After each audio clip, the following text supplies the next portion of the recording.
Saya Wagio, seorang pencari batu candi.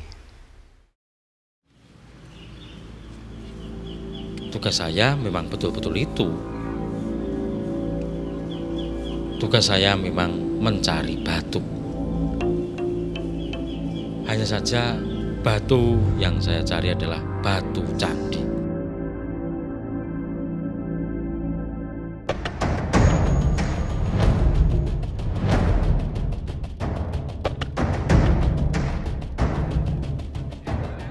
Saya memimpin tim saya untuk mencari balok-balok batu candi yang terpencar di sekitar candi, mengenali batu-batu itu, lalu bersama-sama menyatukannya kembali menjadi candi yang utuh.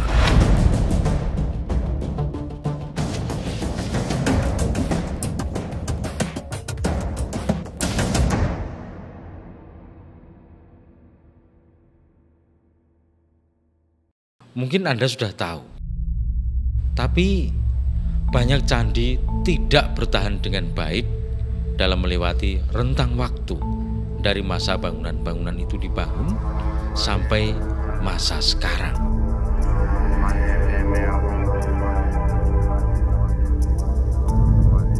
Candi-candi di Jawa Tengah kebanyakan berusia 1000 tahun lebih. Rentang masa 10 abad memberi candi-candi itu waktu yang cukup untuk melapuk, melewati berbagai bencana atau mengalami perusakan oleh manusia.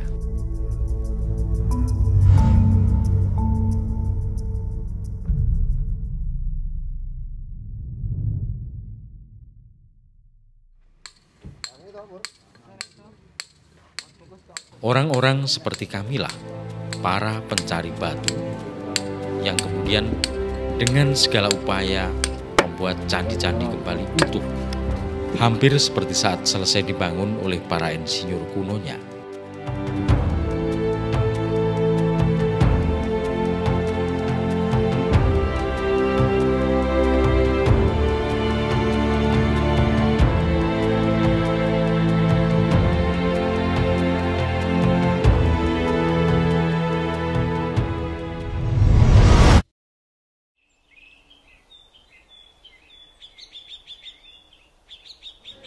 Sing warga sing jalur stempel atau tanda tangan untuk golek ngurus KTP, ngurus KK itu perlu jadi sesuatu paman. Saya tinggal di Klaten, di Kelurahan Kotesan. Orang data paman itu disemayani sore kan. Saya cukup beruntung karena tinggal di wilayah yang sangat asri. Gunung-gunung menjadi latar belakang perjalanan saya setiap berangkat bekerja. Tempat saya kerja dekat, bahkan candi yang terus-menerus saya pugar berada di wilayah permainan saya waktu kecil.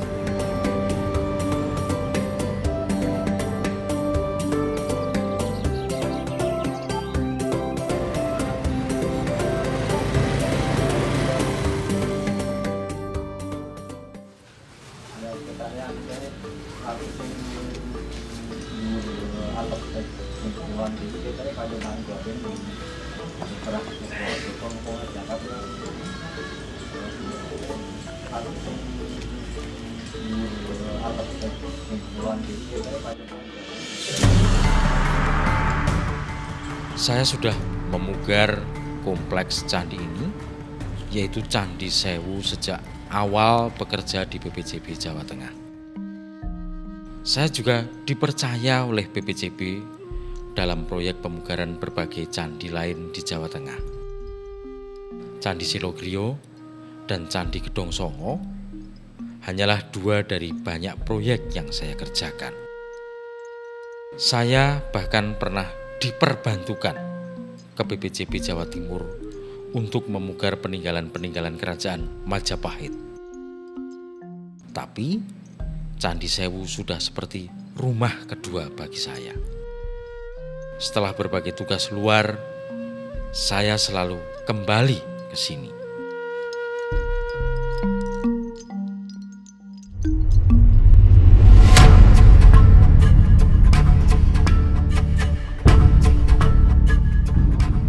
Lihatlah batu-batu itu. Ribuan jumlahnya dan banyak darinya tercampur serta tidak diketahui merupakan bagian mana dari candi yang mana.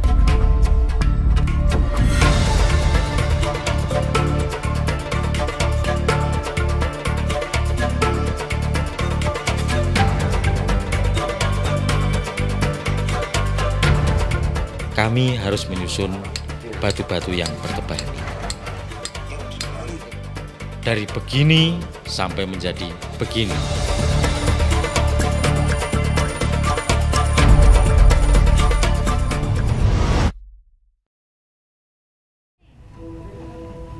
Ketoke iki no, kala sing digoleki lor kulon ae. Oh, heeh, ketoke. Persis. Oh, gelem iki. Oh, persis ketoke persis. Oh, sip, sip. Nah, saiki nyerok.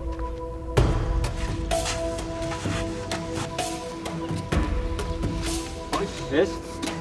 Yo, 2, 3. Ya. Yang menjadi landasan saya untuk mampu menjalankan tugas adalah pengetahuan akan bagian-bagian candi dan pemahaman bagaimana batu-batu candi saling menempel.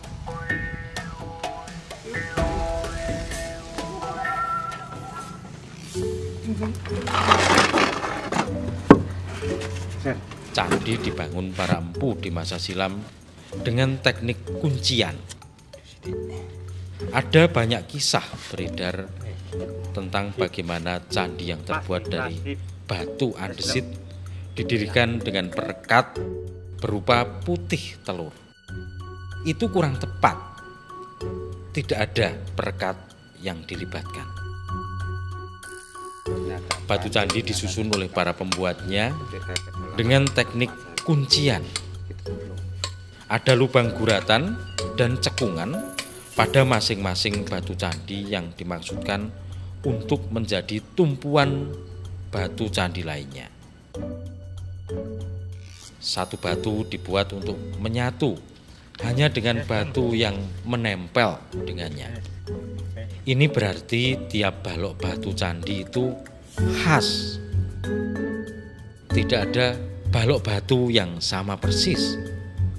Dan tiap balok dimaksudkan untuk terkait dengan balok-balok yang menempel dengannya. Sehingga batu-batu candi yang dahulu tidak menyatu, tidak bisa dipaksa menyatu. Dan batu-batu candi yang dahulunya menyatu, saat digandeng kembali akan saling mengunci dengan erat dan tidak tergerakkan.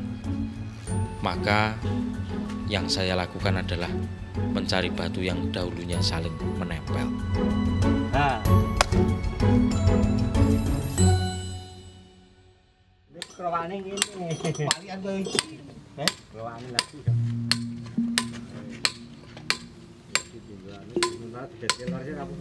Pertama, saya dan tim pencari mengumpulkan balok-balok batu yang kami yakini berasal dari bagian yang sama.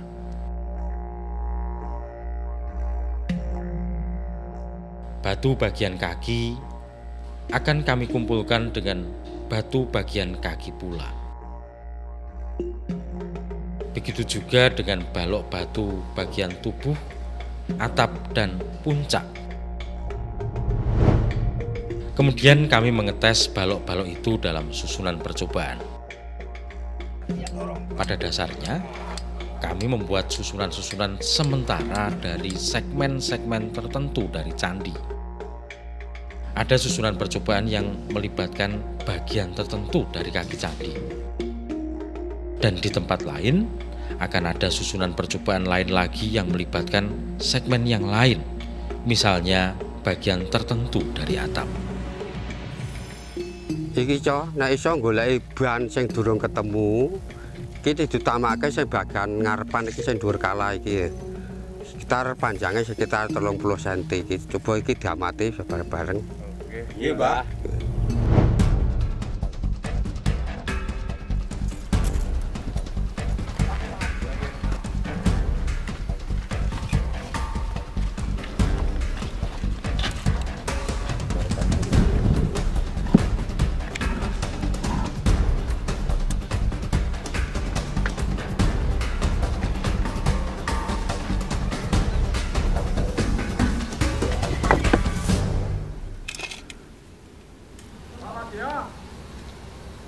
Woi. Oke iki mbah watune.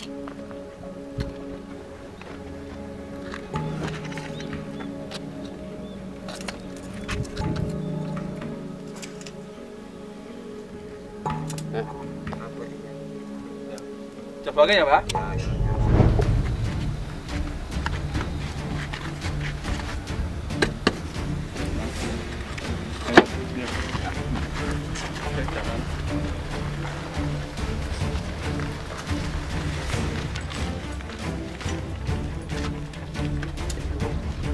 Duwe 18 cm, panjangnya sekitar 30 cm iki sakniki.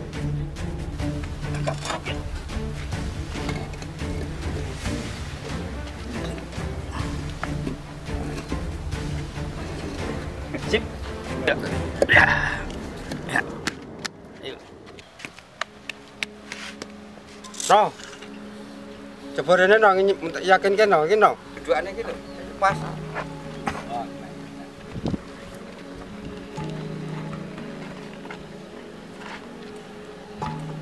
Sip. Oh sip.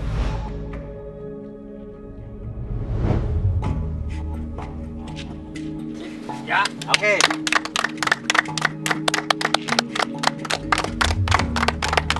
Ini memang menguras energi. Batu-batu itu berat. Dan di sini jumlah balok batu candi ada ribuan.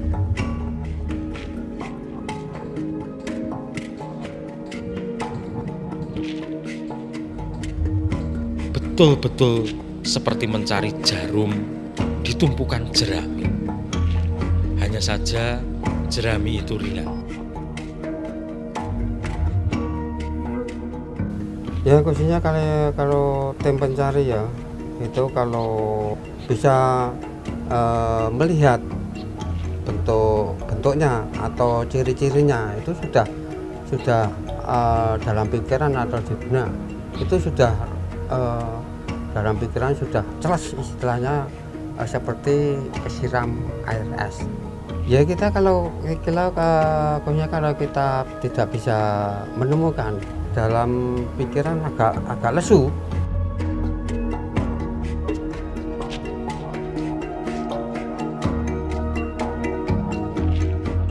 Tapi inilah nikmatnya pekerjaan saya. Bagi saya ini sangat menantang.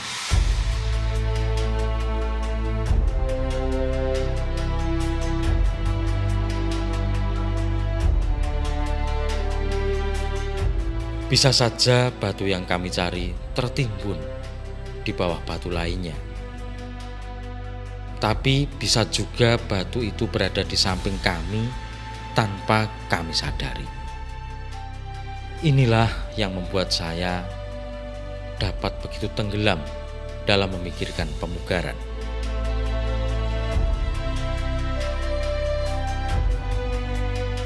Rumah kedua saya, Candi Sewu, sudah dipugar sejak sebelum saya masuk.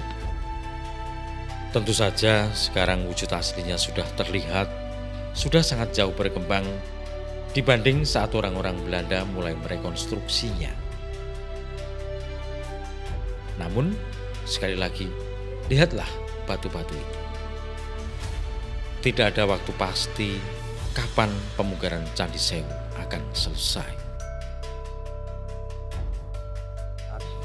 Itu kalau ditanyakan jadi dan tidaknya itu semuanya khususnya kompleks Candi Sewu itu tetap jadi semua, tapi entah kapan kita belum bisa memprediksi, tapi diprediksi juga bisa.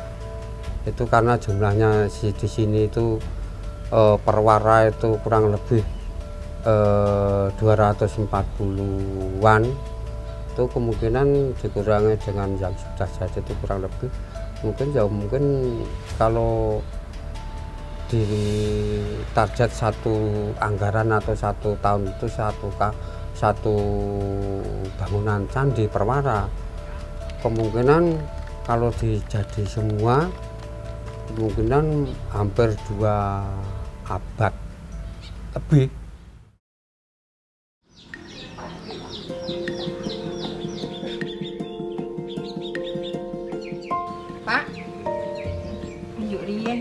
ngalamun. Di masa kecil, saya tidak menduga bahwa saya akan bekerja di lingkungan candi, dan tentu saja juga tidak menduga bahwa pada akhirnya saya akan paham candi hingga ke bagian-bagian terkecilnya. Di masa SMP, saya pernah bersepeda di sekitar kompleks Candi Sewu. Sebelum itu saya tidak tahu ada candi di situ. Tapi hari itu saya melihat batu-batu bertonjolan di tanah. Di kejauhan proyek Dinas Purbakala sedang berjalan.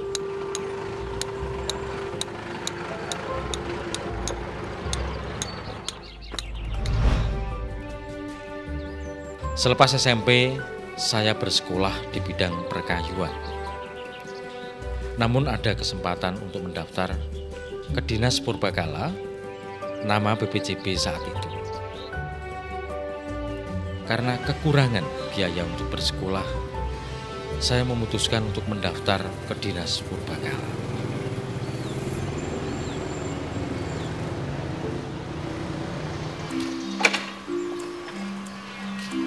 Pada tahun 1979, saya mulai bekerja sebagai bagian dari tim pemugaran dan tidak tahu sedikit pun tentang ilmu percandian. Bahkan, saya tidak tertarik secara khusus kepada candi. Yang saya rasakan adalah saya hanya ingin bisa bekerja dengan baik. Karenanya, saya selalu meluangkan waktu untuk belajar kepada para pencari batu candi senior tiap jam istirahat.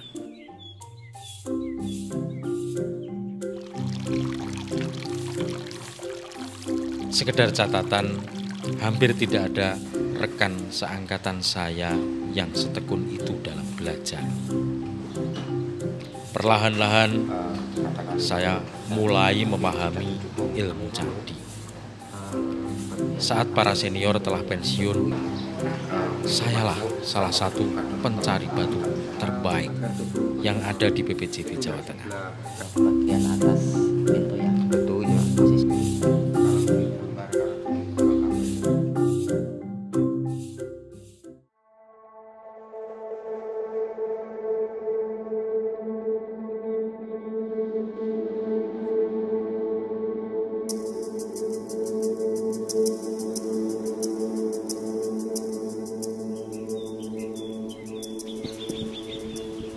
Saya pernah memindahkan candi, lalu mengembalikannya ke tempat semula.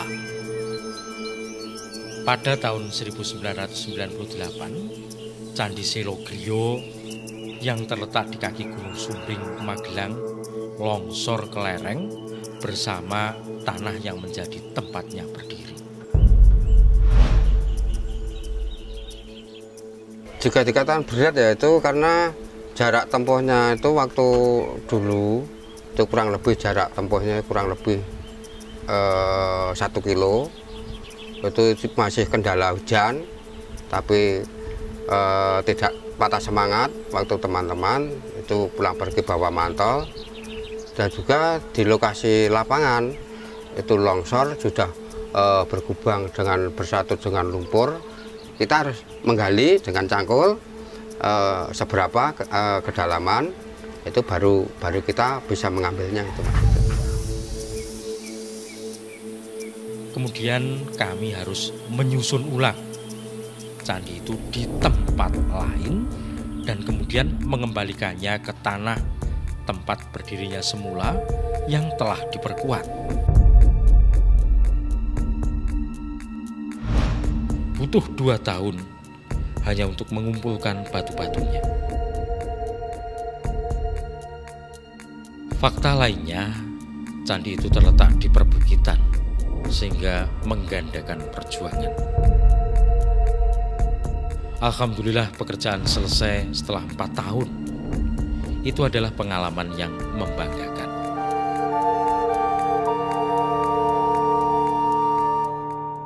Itu yang paling saya bangga itu bisa istilahnya itu bangga dalam arti peninggalan itu kita bisa selamatkan dengan baik gitu.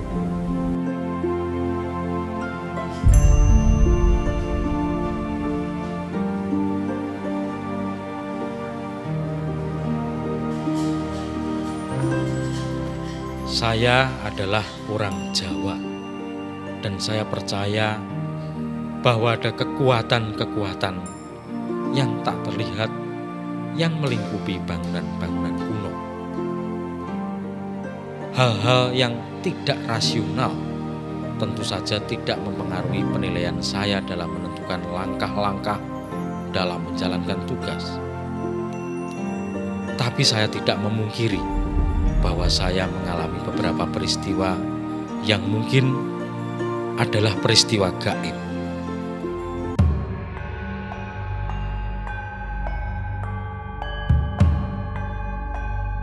Di tahun 80-an, saya mengerjakan pemugaran Candi Gedong Songo di Ungaran. Pada malam sebelum hari pertama kerja, saya bermimpi. Dalam mimpi itu saya itu didatangi orang 5 itu uang sport kokoh.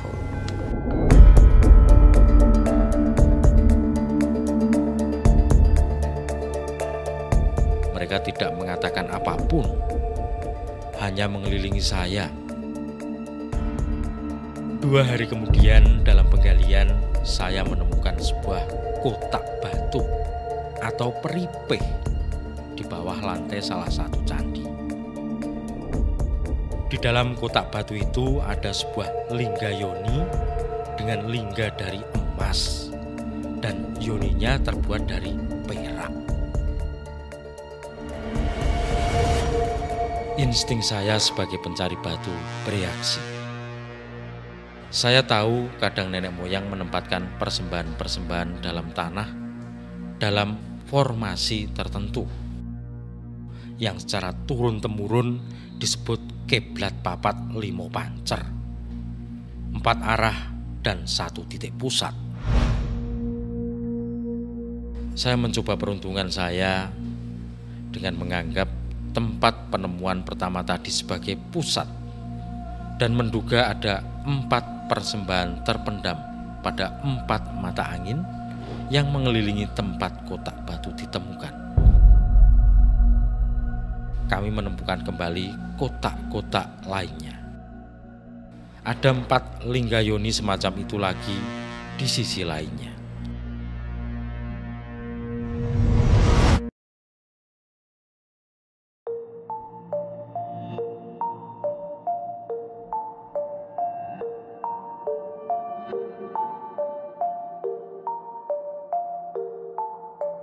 Puluhan tahun berkutat memugar candi-candi, saya merasakan hubungan khusus dengan masa lalu candi-candi tersebut. Saya merasa dekat dengan negeri-negeri yang membangunnya, juga dengan para raja di masa itu.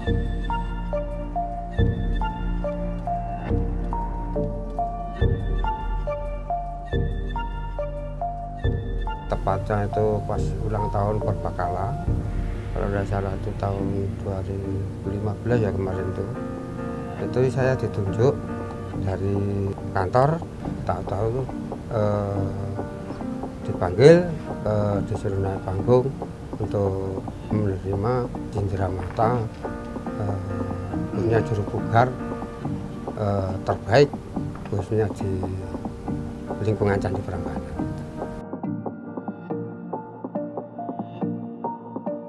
Pak Wagio secara pribadi punya ketekunan yang luar biasa, kemudian juga fokus juga, dan Pak Wagio ini memang kita sangat mengandalkan beliau terutama dalam pencarian batu, khususnya pemugaran candi dari batu, juga candi dari batu bata. Ini beliau sangat ahli, sehingga keahlian beliau ini memang saat ini kita butuhkan. Jadi beliau punya pengalaman yang cukup besar, cukup banyak tentang bila mana kondisi candi itu mengalami kekurangan batu. Nah inilah beliau bisa punya ide-ide bagaimana cara itu nanti mengatasi kekurangan-kekurangan batu sehingga pola candi itu dan arsitektur candi itu bisa ditampilkan kembali secara utuh sesuai aslinya.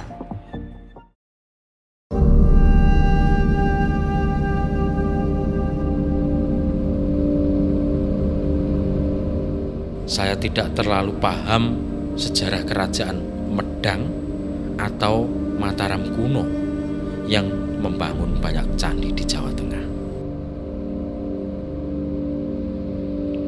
Saya tidak tahan membaca buku-buku sejarah yang tersedia di perpustakaan.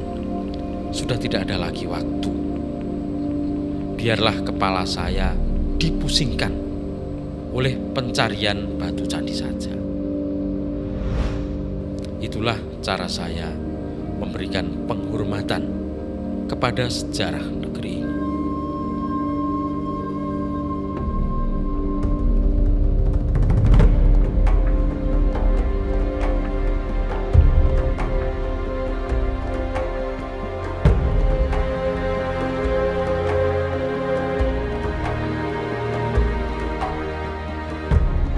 Menjadi pencari batu adalah kehormatan bagi saya. Pada awalnya, saya memang tidak tertarik dengan ilmu susun ulang bangunan suci. Namun kecintaan saya tumbuh sesudah saya tahu betul bagaimana candi-candi didirikan. Candi dibangun dengan keahlian tingkat tinggi. Batu-batu itu dipahat, diukir, dan dibentuk dengan cara yang saya tidak bayangkan sebelumnya.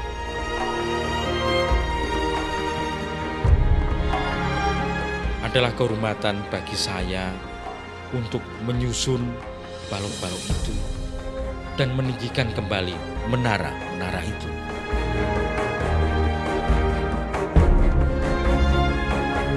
Memang ini pekerjaan berat. Memang kepala saya jadi pusing karenanya. Memang tangan saya gemetar karena letih menggeser dan mengangkat batu. Tapi adalah kebanggaan bagi saya